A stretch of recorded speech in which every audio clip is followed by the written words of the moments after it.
ভিতরের যে মারাত্মক রোগটা হয় সে হলো ভাস্কুলার ডিজিজ বলা হয়। ভাস্কুলার ডিজিজ মেনলি হার্টকে আক্রমণ করে। যে রোগীটা ধরতে পারবে, বুঝতে পারবে এবং যে ইমিউনোগ্লোবিন নামক ওষুধটা প্রয়োগ করতে পারবে, তাহলে বাচ্চার সাথে সাথে ঘন্টাখানেকের মধ্যে কিউর হয়ে যাবে। হামে কিন্তু মনে নেই, হামের কমপ্লিকেশন ইজ দ্য নিউমোনিয়া।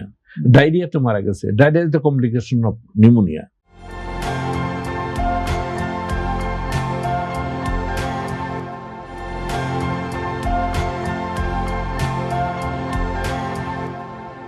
সবাইকে আমন্ত্রণ জানাচ্ছি বাংলাদেশ প্রতিদিন মাল্টিমিডিয়ার স্বাস্থ্য বিষয়ক নিয়মিত আয়োজন হেলথ অ্যান্ড হ্যাপিনেস। আপনাদের সঙ্গে রয়েছে আমি তানজির রহমান।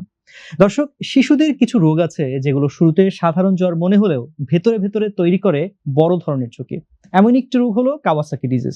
অনেক সময় এটি দেরিতে শনাক্ত হয়, শিশু হৃদযন্ত্র পর্যন্ত ক্ষতিগ্রস্ত হতে পারে। আজ আমরা সেই বিষয়গুলো নিয়ে কথা বলবো। আর এই বিষয়গুলো নিয়ে কথা বলার জন্য আমাদের স্টুডিওতে আজকে যিনি উপস্থিত রয়েছেন তিনি আমাদের সবারই পরিচিত। তিনি হচ্ছেন অধ্যাপক ডাক্তার মোহাম্মদ সাইজউদ্দিন কবির, প্রাক্তন অধ্যক্ষ, Zainul Haque Sikdar women's medical college and হাসপাতাল। আমরা চলে যাব আমাদের আজকের অতিথির কাছে। আসসালামু আলাইকুম, কেমন আছেন? ওয়ালাইকুম আসসালাম, আলহামদুলিল্লাহ আমি ভালো আছি। আর আপনি যে টপিকসটা নিয়ে কথা বললেন এ সম্বন্ধে কিন্তু আমাদের বাংলাদেশে খুব কম লোকই অবহিত। জি, খুব কম লোকে এই কাওয়াসাকি ডিজিজটা কি, কেন, কোথায় হয়, কার হয় এ ব্যাপারে খুব কম লোকই অবগত আছে। আপনার কাছে যদি প্রথমেই জানতে চাই যে আসলে এই কাওয়াসাকি রোগ আসলে কি এবং শিশুদের শরীরে এটি কিভাবে প্রভাব ফেলে, আমাদেরকে একটু প্রথমেই বলবেন। ধন্যবাদ। কাওয়াসাকি ডিজিজে ভয়ের কারণ হলো একটা, কাওয়াসাকি ডিজিজ হলে যদি চিকিৎসা সময় মতো না করানো হয় তাহলে হার্টের একটা জটিল প্রবলেম সৃষ্টি হয়, যে জটিলতা তাকে আজীবন কষ্ট করতে হয় এবং এটা এই কষ্টের ভোগান্তি তাকে লাইফকে থ্রেট করে তোলে, লাইফ থ্রেটিং একটা ডিজিজ। এই জন্য এই সম্বন্ধে রোগের আমাদের দেশে এই রোগের প্রাদুর্ভাব কম হলেও ইদানিং এটা ক্রমান্বয়ে বাড়তেছে এবং এই ডিজিজটা সম্বন্ধে আমাদের জনসাধারণকে অবশ্যই অবহিত হইতে হবে এবং সতর্ক থাকতে হবে। যার রোগ হবে, যে বাপ মায়ের ছেলে বা বাচ্চার এই রোগ হবে, বাপ মায়ের জন্য তারা কিন্তু বড় চিন্তার কারণ। আপনি হয়তো এই ব্যাপারে কোনো চিন্তিত নয়, দুঃখের কারণ না, শেয়ার করারও কিছু নাই, কিন্তু যে বাপ মায়ের বাচ্চার এই রোগ আক্রান্ত হওয়ার পরে তার হার্টের আক্রান্ত হয়ে যাবে, হার্টে অসুখ হয়ে যাবে, সেই লাইফ তার থ্রেট হয়ে যাবে এই রোগের জন্য, তার জন্য কিন্তু এটা অনেক কিছু, অনেক মূল্যবান, অনেক কষ্ট তাকে জীবন করতে হবে। স্যার, আপনার কাছে এবারে জানতে চাইবো এই রোগের অর্থাৎ কাওয়াসাকি যে রোগটা রয়েছে এর প্রধান লক্ষণগুলো কি? আমরা তো জানি আমাদের এই দেশে, সব পৃথিবীতে সব দেশেই সর্দি কাশি বলে একটা রোগ আছে, কমন কোল্ড বলে একটা রোগ আছে, মানে গেলে কিন্তু ভাইরাস আক্রান্ত রোগ। এই ভাইরাস রোগে যে সমস্ত লক্ষণাদি হয়, এই কাওয়াসাকি ডিজিজ ওই একই রকম লক্ষণাদি হয়। এর মধ্যে কিছু ব্যতিক্রম আছে, যে ব্যতিক্রমী লক্ষণাদি দিয়ে উপসর্গ দিয়ে আমরা বুঝতে পারি যে কোনটা কাওয়াসাকি, কোনটা কমন কোল্ড, বা কোনটা সর্দি জ্বর, বা কোনটা হলো ইনফ্লুয়েঞ্জা। এটা স্যার আসলে কিভাবে আমরা সাধারণ জ্বর এবং কাওয়াসাকির যে জ্বর, এই দুই জ্বরের মধ্যে পার্থক্য কিভাবে বুঝবো? পার্থক্যটা বুঝতে হলে প্রথমেই আমি বললাম যে আমাদের তো কমন কোল্ড হলে কি হয়, সেখানে কমন কোল্ডের 1 নম্বরতে থাকে জ্বর থাকতে হয়, কিন্তু এই কাওয়াসাকিতেও জ্বর থাকবে। এই জ্বরের মধ্যে কিছু ডিফারেন্স আছে। সাধারণ জ্বরে দেখা যায় জ্বরের মাত্রা 100-র উপরে বা 101-এর উপরে কখনোই যায় না, কিন্তু কাওয়াসাকি ডিজিজের জ্বরের মাত্রাটা 101 থেকে 105 পর্যন্ত থাকতে পারে এবং কখনোই আপনি প্যারাসিটামল জাতীয় বা অন্য কোনো ওষুধ দিলেও এটা কখনো বেজ লাইন টাচ করবে না, শরীর কখনোই ঠান্ডা হবে না। আচ্ছা, এইটা হলো 1 নম্বর একটা ক্রাইটেরিয়া এই কাওয়াসাকি ডিজিজের। সেকেন্ড ক্রাইটেরিয়াটা হলো কাওয়াসাকি ডিজিজের কতগুলি 5টা ক্রাইটেরিয়াকে মিলিয়ে বলা হয় কাওয়াসাকি ডিজিজ। একটা লক্ষণ দিয়ে এটাকে বোঝা যায় না। যদি আমি সেই লক্ষণগুলি মিলি, প্রথমে আমরা চোখের দিকে তাকাই, দেখা যাবে চোখ উঠছে তার, কিন্তু চোখে কোনো পুজ বা এরকম কিছু নাই, কিন্তু চোখ দুইটাই লাল, কনজাংটিভাইটিস। এটা দিয়ে একটা আমাদের এই কাওয়াসাকি ডিজিজের একটা লক্ষণ। এরপরে আমরা একটু নিচের দিকে আসি, ঠোঁট, এই ঠোঁট, জিভ এবং জিভের ভিতরে এই অনুযায়ী এটাকেই বলে যে মিউকাস লেয়ারিংটা, এই লেয়ারিংটা হয়, ঠোঁটগুলি ফেটে ফেটে যায়, জিভটা স্ট্রবেরি কালার হয়, আচ্ছা, আর গালের এর পিসগুলি লালচে লালচে হয়, কিন্তু এগুলো স্থায়ী না। আজকে হলো দেখা যাবে কাইল আর নাই, অনেকটা লুকোচুরির মতো খেলে, এই জন্য গেলে বলা যায় না, যা থাকে না। আর এইটা হলো 2 নম্বর কারণ। 3 নম্বর কারণ যেটা আমরা বলি যে সাধারণত সর্দি জ্বর হইলে বা কমন কোল্ড হইলে বা এসব হলে তার এই ঘাড়ে লিম্ফ নোড কোনো কিছু বাড়ে না, বড় হয় না। কিন্তু এই কাওয়াসাকি যেটা লক্ষণ হলো তার এই ঘাড়ের যে লিম্ফ নোড বড় হয়ে উঠবে এবং সে বেশ বড় হয়ে উঠবে, আচ্ছা সেটা দেখা যাওয়ার মতো এরকম হবে। এবং এখানে একটা পার্টিকুলার হলো, এটা 2 সাইডে হবে না, ইউনিলেটার, এক সাইডে হবে ঘাড়ের, এই একটা। আর 4 নম্বরে যেটা আমরা এখানে বলবো, তার শরীরে আমাদের দেশে এখন একটা রোগ নিয়ে খুব মানুষ আতঙ্কগ্রস্ত, সন্ত্রস্ত, সেটা হলো হাম। তার শরীরেও এরকম কিছু লালচে ফুসফুস দাগ উঠবে শরীরে, মাল্টিফোকাস। সেটা দেখা যায় শরীরের এই টাং জাতীয় হতে পারে, পেটের এই 2 মার্জিন দিয়ে হতে পারে, পেট এবং বুকের যে জাংশন এখানে হতে পারে, জেনিটাল এরিয়াতে হতে পারে। এগুলি সাধারণত হতে পারে, এই লক্ষণটি হতে পারে। আরেকটা লক্ষণ হয় যেটা, এই জ্বর হলে সাধারণত যদি চিকিৎসা না করানো হয় 5 দিন পরে সে ভালো হয়ে যেতে পারে। যদি চিকিৎসা 5-10 দিনের বেশি স্থায়ী হয়ে যায় তাহলে তার ওই যে বড় মারাত্মক রোগ হার্ট এফেক্ট করতে পারে। এই লক্ষণগুলো, এই জন্য এই সমস্ত রোগ হলে বাপ মাকে প্রথম চিকিৎসক হিসাবে তাকে ট্রেস করতে হবে যেটা কোন ধরনের রোগ।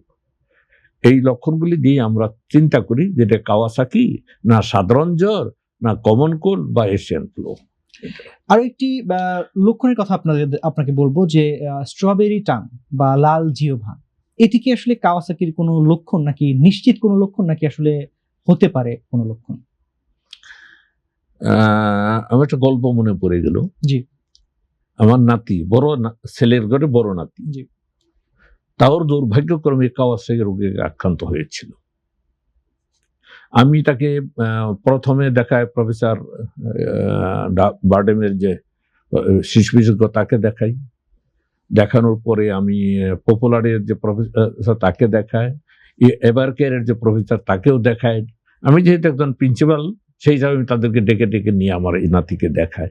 এভার কেয়ার হসপিটাল, স্কোয়ারে হসপিটালে ভর্তি ছিলাম, ওর ওখান থেকে আবার এই যে গুলশানে যে ইউনাইটেড হসপিটালে ভর্তি ছিলাম, সবখানে ভর্তি থাকলাম, কিন্তু they could not diagnose my child. যদি আমি বলছিলাম যে এই বাচ্চার কাওয়াসাকি হয়েছে কিনা আপনারা একটু চিন্তা করে দেখেন, তখন তারা আমাকে থ্রো আউট করলো, আপনি কি পাগলের প্রলাপ বলছে। আচ্ছা, এটা আমি বলেছিলাম, ওই যে বলছিলাম না যে ঠোঁট এবং জিভের কালার দেখে, এবং এই কালারটা লুকোচুরি খেলে স্থায়ী হয় না।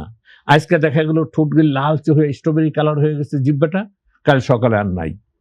আমি তো আমার নাতিকে কোলে নিচে দেখেছি, আমি তখন তাকে বলছিলাম, তারা আমাকে বিশ্বাস করলো না।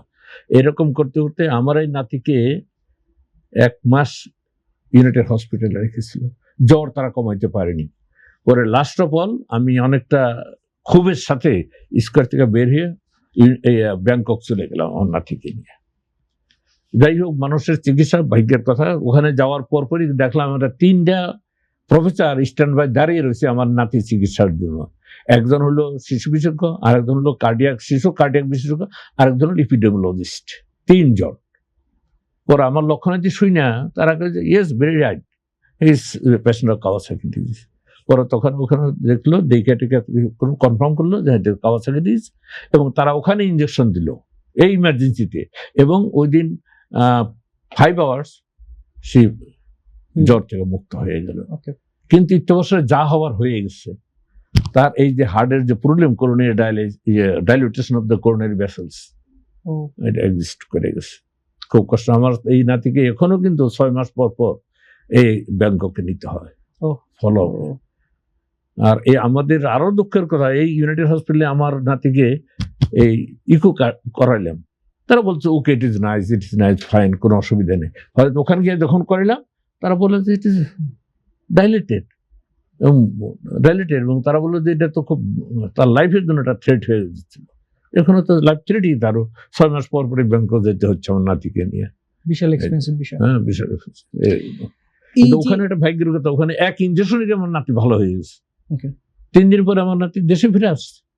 ডায়াগনোসিস, এটা হচ্ছে ডায়াগনোসিস, এটা হলো ডায়াগনোসিস এবং কারেক্ট ডায়াগনোসিস। জি।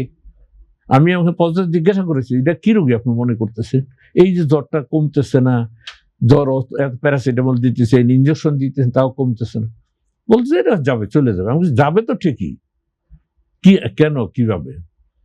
পরে জীবনে খুবের সাথে নিয়ে গেলাম, আমি না নিলে তোমার নাতি আজকে কষ্ট হয়ে যাই, জীবিত আছে, নাহলে তো নাও থাকতে পারত। এই মারাত্মক।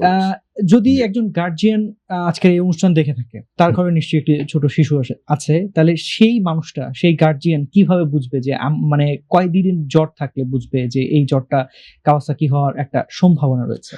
কাওয়াসাকির দুইটা স্টেজ, একটা হলো প্রাইমারি স্টেজ বা প্রথম দিকের লক্ষণ, আর একটা হলো সেকেন্ডারি স্টেজ বা দ্বিতীয় দিনের লক্ষণ। প্রথম দিকের লক্ষণগুলো সাধারণত 5 দিন জ্বর থাকে। এই 5 দিন জ্বরের ভিতরেই আমি যে 5টা লক্ষণ বললাম, জ্বর হবে, জ্বর কোনো প্যারাসিটামলে জ্বর কমবে না, তার ঠোঁট এবং জিভ স্ট্রবেরি কালার হবে এবং ঠোঁটগুলি মনে হয় ফেটে ফেটে যাবে, ঠোঁটটা কোনোটা কিন্তু স্থায়ী না, চেঞ্জেবল। কারণ যে গার্জেন বা মা দেখবে, আর এই যে লিম নোট, এটা একটা পিকুলিয়ার ক্যারেক্টার, কোনো জ্বরে এরকম এক সাইডের একটা লিম নোট বড় হয় না, হলে 2 সাইডে হবে, না হয় হবেই না, এরকম হবে। আবার হামের মতো কিছু বুক বা জেনিটাল এরিয়াতে বা ট্রাঙ্কের ভিতরে বা পিঠে ছোট ছোট মাল্টিপল রেড ম্যাকুলার রাশ দেখা দেয়। এইটা দেখেই মা বাবাকে বুঝতে হবে যে আমার বাচ্চা কাওয়াসাকিতে আক্রান্ত হতে পারে, কাজে কনসাল্ট নিতে হবে, শিশু বিশেষজ্ঞের সাথে কনসাল্ট নিতে হবে। আচ্ছা, তো এটা কি আসলে ছোঁয়াচে কিনা, একজন শিশু থেকে আরেকজনের কাছে যেতে পারে, এরকম কি? ধন্যবাদ এই কোশ্চেনটা। এটা কিন্তু অনেকেই আমাকে জিজ্ঞাসা করেছে, আমার নাতির এই রোগ হওয়াতে অনেকে আমার প্রতি যে আপনার কেমনি কি দেয়।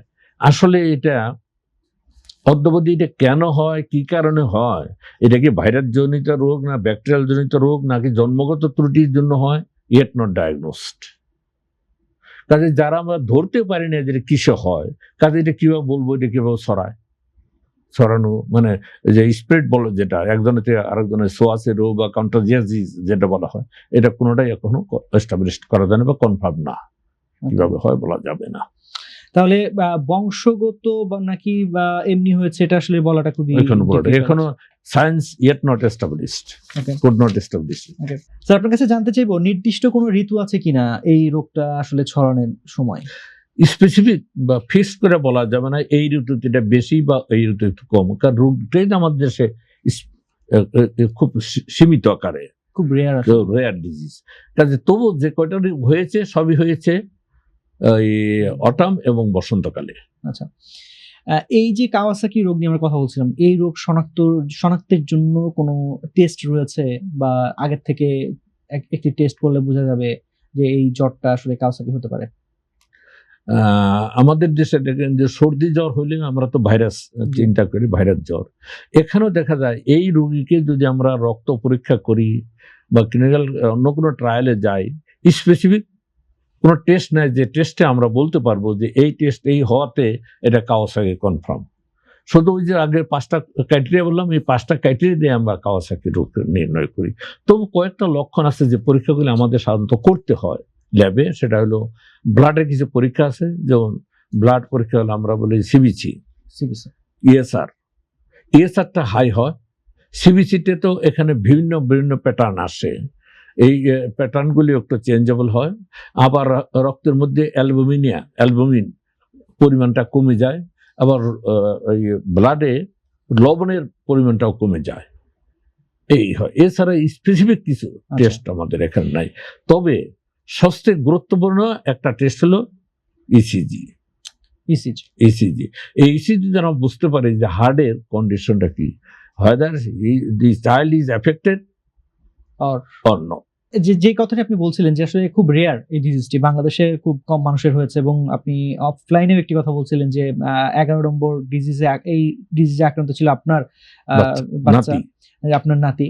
তো যেহেতু রেয়ার, সেহেতু যদি একটু জানতে চাই যে এই ডিজিজটি যদি দেরিতে ডায়াগনোসিস করা হয়, সেক্ষেত্রে কি কি জটিলতা হতে পারে বা ইউজুয়ালি হয়ে থাকে? ধন্যবাদ আপনাকে। এই কথাটা আমি আশা করতেছিলাম যে রোগটা আমাদের দেশে হয়, আমরা যদি সর্দি জ্বর মনে করি এটাকে কিছুই না করি, তাহলে কিন্তু মহা বিপদ আমাদের ঘাড়ে এসে বসতে পারে। সে হলো যে বাচ্চার এটা হয়, সে বাচ্চা কিন্তু নিজের সম্বন্ধে উদাসীন, সে কিছু বুঝেই না, তার এই সেন্সটাই নাই যে ফিলিং বেটার অর ফিলিং ওয়াস, এটা অবস্থা নাই।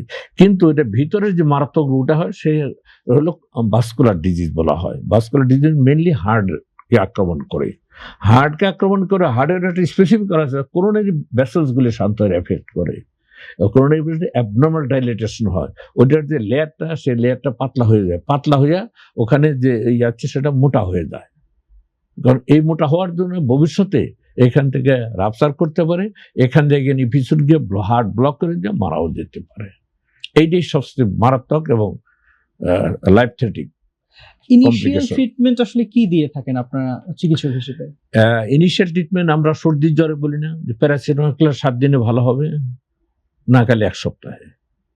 এটা কি আসলে একটু 1 সপ্তাহ বলি, এটা কথাটা মানে কি যে এটা প্যারাসিটামল খাইলে জ্বর কমবে কিন্তু আবার উঠবে, কিন্তু এই ক্ষেত্রে আমরা প্যারাসিটামল দিয়েও জ্বর কমাতে পারি না। যত রকমের জ্বর কমানোর আছে আমরা পারি না, তবে আমরা বলি এটাকে শরীরে একটা বেশি বেশি ঠান্ডা বা গরম সব পানি দিয়ে মুছে রাখতে হবে জ্বরটা কমাতে। আর এটা স্পেসিফিক ট্রিটমেন্ট যেটা আছে ইমিউনোগ্লোবিন বলা হয়, যেমন ইমিউনোগ্লোবিন এটাকে দিয়ে দিলে দেখা যায় এটা জ্বর এবং অন্যান্য উপসর্গ থেকে রেহাই হয়ে যায়, সাথে সাথে ঘন্টাখানের মধ্যে বাচ্চা ইমপ্রুভ হয়ে যাবে। এটা কাজে এটা ডায়াগনোসিস যদিও ক্রাইটেরিয়া নাই একটা, না হলে এটা কম্বাইন্ড যে একটা ডায়াগনোসিস ক্রাইটেরিয়া দিয়ে ফিল আপ করে চিকিৎসাটা ইনিশিয়েট করতে হবে বাচ্চাকে তার জীবনের ঝুঁকি থেকে মুক্ত রাখার জন্য। এই রোগের চিকিৎসা থেকে রোগী সুস্থ হতে সাধারণত কত সময় লাগে? আমরা যদি বাচ্চাকে অ্যাজ আর্লি অ্যাজ পসিবল ডাক্তারের চিকিৎসায় নিতে পারি এবং স্পেসিফিক ডাক্তারের চিকিৎসায় যে রোগীটা ধরতে পারবে, বুঝতে পারবে এবং যে ইমিউনোগ্লোবিন নামক ওষুধটা প্রয়োগ করতে পারবে, তাহলে বাচ্চার সাথে সাথে ঘন্টাখানের মধ্যে কিউর হয়ে যাবে এবং এর কোনো সাইড ইফেক্ট থাকবে না। এটা এমন একটা আছে, যদি ধরতে না পারি তাহলে তো সাইড ইফেক্ট বললাম, heart is the target organ, এই ক্ষেত্রে হার্টই আক্রান্ত হয় এবং বেশি কষ্টদায়ক হয়। কেউ যদি এই রোগে আক্রান্ত হয় তাহলে কি সেই রোগ থেকে কোনো একটা সময় মুক্তি পেতে পারে নাকি সারা জীবন তাকে ফলো আপে থাকতে হয়? কাওয়াসাকি ডিজিজের কোনো ফলো আপ নাই, কাওয়াসাকি ওষুধ দিলে ভালো হয়ে গেলে শেষ, কিছুই নাই। কিন্তু যদি সে আক্রান্ত হয়ে থাকে, তার করোনারি ভেসেলস এফেক্ট করে থাকে, তাহলে তাকে লাইফ লং ফলো আপে থাকতে হবে। সেটা কি 6 মাস পরে না 6 দিন পর পরই, এটাও হইল তার ইয়ের উপরে, যে করোনারি ভেসেলস বা অন্যান্য ভেসেলস যে এফেক্ট করে থাকে এটার উপর নির্ভর করবে, এটা কতদিন ফলো আপে থাকতে হবে। যেমন আমার নাতির কথাই বলতেছি, তার 7 বছর ধরে ফলো আপে আছি আমরা।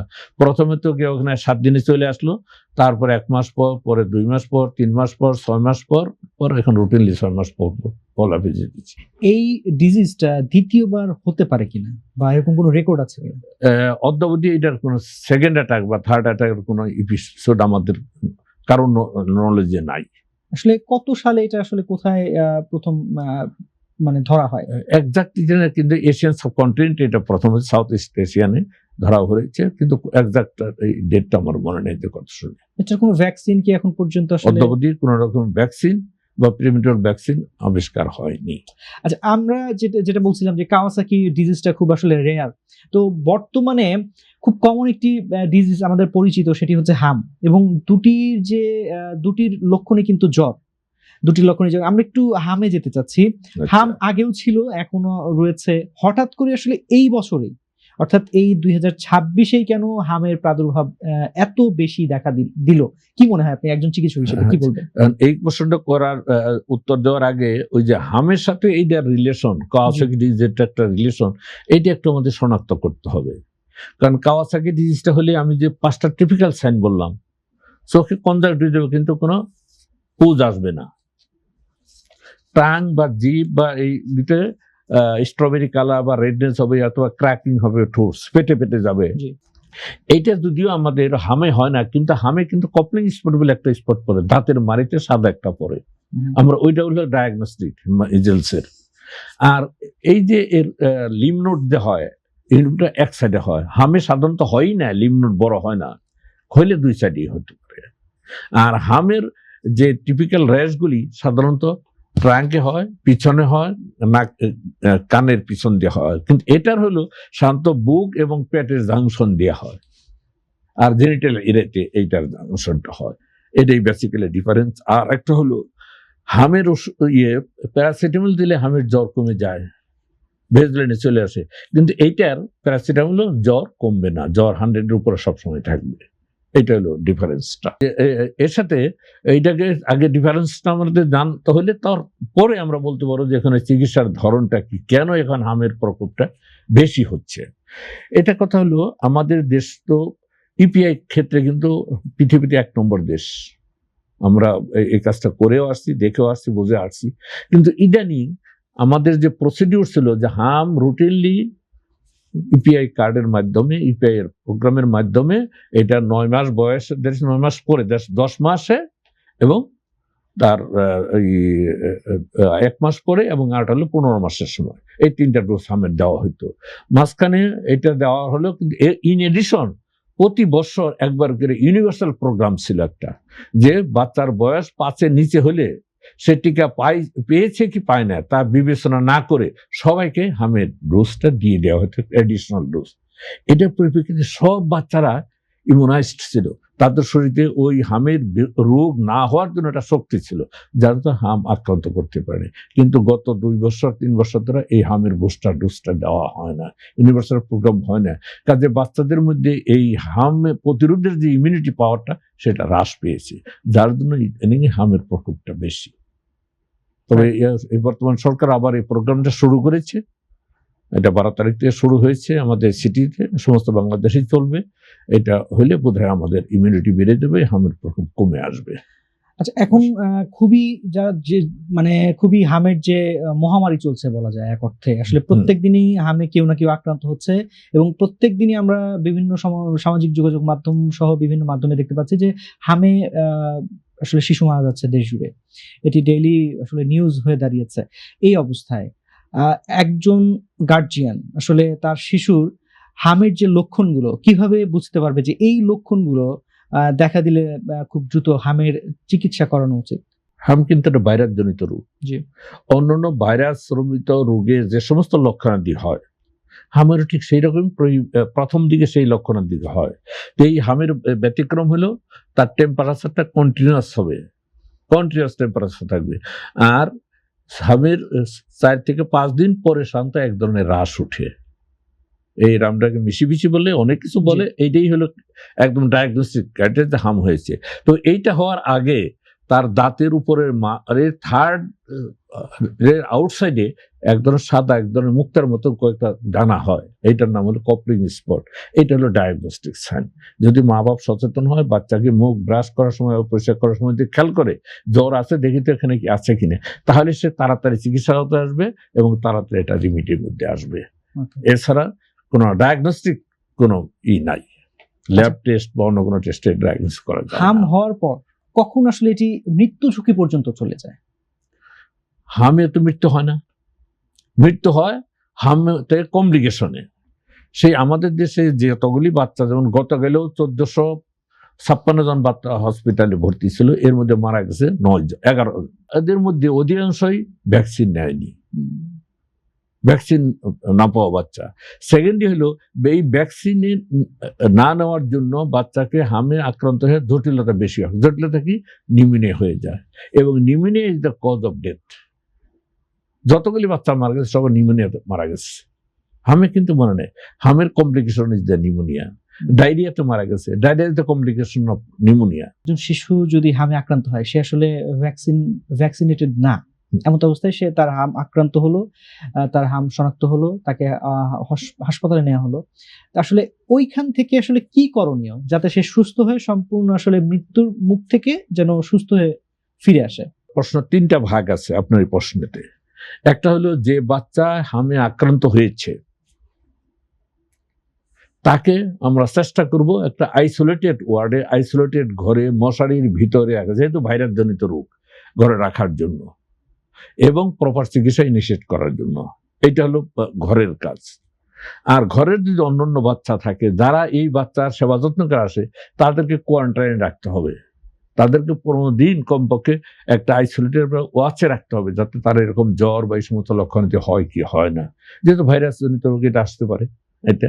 আর হসপিটালে ভর্তি হলে বা চিকিৎসা হলে বাচ্চা ভালো হলে নিউমোনিয়া যদি না থাকে, ডায়রিয়া যদি না থাকে, কনজাংটিভাইটিস চক্ষু অটাইটিস মিডিয়া হতে পারে, কান বাচ্চা ধরতে পারে, এই সমস্ত লক্ষণ যদি থাকে চিকিৎসকের বাইরে আসলে বাচ্চা ভালো, কোনো অসুবিধা নেই। এবং সেই মনোস্ট্রেগুলো আর তার ফার্দার ভ্যাকসিনের দরকার হয় না। আচ্ছা, আমরা আবার একটু ফিরে যেতে চাই আমাদের কাওয়াসাকি ডিজিজ নিয়ে। প্রথমে যেমনটি কথা বলছিলাম, তো এই রোগ আসলে যে আপনি যেমনটি বলছিলেন যে দ্বিতীয়বার হওয়ার কোনো আসলে রেকর্ড এখন পর্যন্ত পাওয়া যায়নি। তো আপনার যারা পেশেন্ট রয়েছে, যারা আমাদের দর্শকরা রয়েছে, হেলথ অ্যান্ড হ্যাপিনেস এই মুহূর্তে দেখছে, তাদের উদ্দেশ্যে আপনার কোনো মেসেজ রয়েছে কিনা? মেসেজটা এটাই, আপনার বাচ্চা যদি জ্বরে আক্রান্ত হয়, আপনার সাধারণ যে আমাদের কমন কোল্ড বা সিজনাল ভ্যারিয়েশন যে জ্বর, এগুলি চিন্তা করার সাথে সাথে রেয়ার যে 2-1টা ডিজিজ আছে, যে সমস্ত ডিজিজে বাচ্চাদের ভোগান্তি বেশি হয়, যেমন কাওয়াসাকি একটা ডিজিজ বললাম, এটা হার্টে আক্রমণ করে, আপনি এটাকে মনে রাখতে হবে। যে 5টা ক্যাটে বললাম, যে এই বাচ্চার জ্বর বেজলাইন টাচ করবে না, জ্বর সবসময় থাকবে। আর পরে বললাম যে ওই যে চোখে কনজাংটিভিটিস কিন্তু কোনো পুজ আসবে না চোখে। এরপর ঠোঁট খেয়াল করতে হবে, জিভ খেয়াল করতে হবে, সকালে লাল হইলে বিকেলে লাল চলে যাবে, ক্র্যাক ঠোঁট হইতে পারে। আর ঘাড়ের এক সাইডে লিম্ফ নোড ফুলে যেতে পারে এবং র্যাশ আসতে পারে। সেই র্যাশ একটা টিপিক্যাল সাইড হলো বুক এবং পেটের যে জয়নিংটা, এটা আশেপাশে এবং জেনিটাল এরিয়াতে এটা বেশি হতে পারে। এই লক্ষণগুলো আমাকে খেয়াল করতে হবে। কিন্তু হামের বেলায় কিন্তু থ্রুআউট দ্য বডিজ। জি, এটা আমরা আমাদের আজকের আয়োজনের একদম শেষ পর্যায়ে চলে এসেছি। ওকে, আপনাকে অসংখ্য ধন্যবাদ। জি। আর যদি দর্শকদের উদ্দেশ্যে আর কিছু বলার থাকে? দর্শকদের আমি সালাম দিব প্রথম, যে আপনার বাচ্চা আপনার সম্পদ। বাচ্চার দেখশন করা, তাকে ইমিউনাইজড করা আপনার নৈতিক দায়িত্ব। এবং আপনার বাচ্চা যদি কোনো সময় জ্বরে আক্রান্ত হয়, আপনাকে অত্যন্ত সতর্কতার সহিত খেয়াল রাখতে হবে যে কোনো রেয়ার কোনো ডিজিজে আপনার বাচ্চা জ্বরে আক্রান্ত হয়েছে কি হয় নাই। প্রয়োজনে দরকার হলে যারা শিশু বিশেষজ্ঞ তাদের কনসাল্টেন্ট নিতে হবে। আপনারা সবাই সুস্থ থাকুন, বাচ্চাকে নিয়মিত খাওয়ান। একটা জিনিস, বাচ্চা রোগে আক্রান্ত হলে খাওয়ার প্রতি অত্যন্ত সচেতন থাকতে হবে। খাওয়ায় বাচ্চার মৃত্যুর একটা বড় কারণ হলো ম্যালনিউট্রিশন, ডায়রিয়া, নিউমোনিয়া। আপনাকে অসংখ্য ধন্যবাদ। Thank you. দর্শক, যেমনটি বলছিলাম, আমরা আমাদের আজকের আয়োজনের একদম শেষ পর্যায়ে চলে এসেছি এবং আমরা এতক্ষণ কথা বলছিলাম যে খুবই বিরল একটি রোগ এবং বাংলাদেশের প্রেক্ষাপটে এটি তেমন একটা কমন নয়, খুবই আনকমন, খুবই রেয়ার একটি ডিজিজ, সেটি হচ্ছে কাওয়াসাকি ডিজিজ। আর এই বিষয়গুলো নিয়ে এতক্ষণ যিনি কথা বলার জন্য আমাদের সঙ্গে উপস্থিত ছিলেন, তিনি চিকিৎসা জগতে একজন স্বনামধন্য চিকিৎসক। তিনি হচ্ছেন অধ্যাপক ডাক্তার মোহাম্মদ সাইজউদ্দিন কবির, প্রাক্তন অধ্যক্ষ Zainul Haque Sikdar women's medical college and হাসপাতাল। দর্শক, আমরা যেমনটি বলছিলাম যে একদম শেষ পর্যায়ে চলে এসেছি। বিদায় নেবার আগে বরাবরের মতো একটি কথা সবসময় আমরা বলে যাই, সেটি হচ্ছে যে আমরা নিজেরা নিজেদের জায়গা থেকে একটু ভালো থাকার চেষ্টা করব, একটুখানি সচেতন থাকার চেষ্টা করব, সেই সঙ্গে চেষ্টা করব আমার পাশের মানুষটিকে ভালো রাখার জন্য। দর্শক, সবাইকে ধন্যবাদ। ভালো থাকবেন সবাই, সুস্থ থাকবেন।